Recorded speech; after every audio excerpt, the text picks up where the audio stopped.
ľudia, toto musíte vy vedieť. Inak. Jo, čaute, moje meno Meet a ja vás vítam u môjho ďalšieho videa. Toto ma fakt naštvalo, čo som teraz zistil. Možno to niekoho bude zaujímať, možno nie, ale zistil som to, že jeden človek ma kopíruje. Má meno Studio Meet TV2 a naštvalo ma to veľmi. Čiže ja som mu teraz napísal komentár, nebudem tu hovoriť aký, a proste ma veľmi naštval.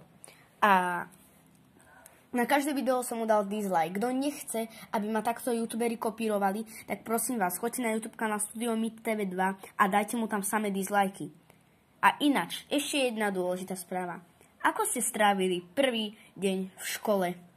Napíšte mi do komentárov, že ako ste strávili. Mali ste aj vy také krátke hodiny, že 1,5 hodiny v škole? Pretože my áno, my sme mali 1,5 hodiny v škole.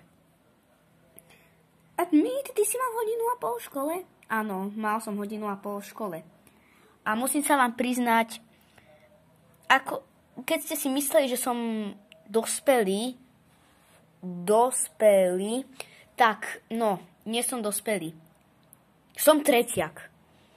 Vek vám nebudem hovoriť, to by ma zase všetci hejtili a hejkeri by to mne zistili, čiže nie, ale iba vám poviem, že som tretiak.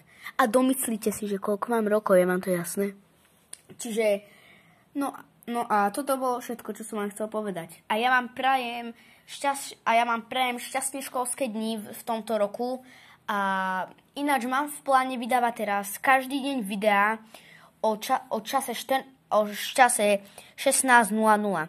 Čiže o 16:00 si nastav notifikáciu a bude tam vychádzať video. No a sa vám toto video páčilo a keď sa vám páčilo, nezabudni dať like, odber a zvonček, aby ti neuniklo žiadne ďalšie video.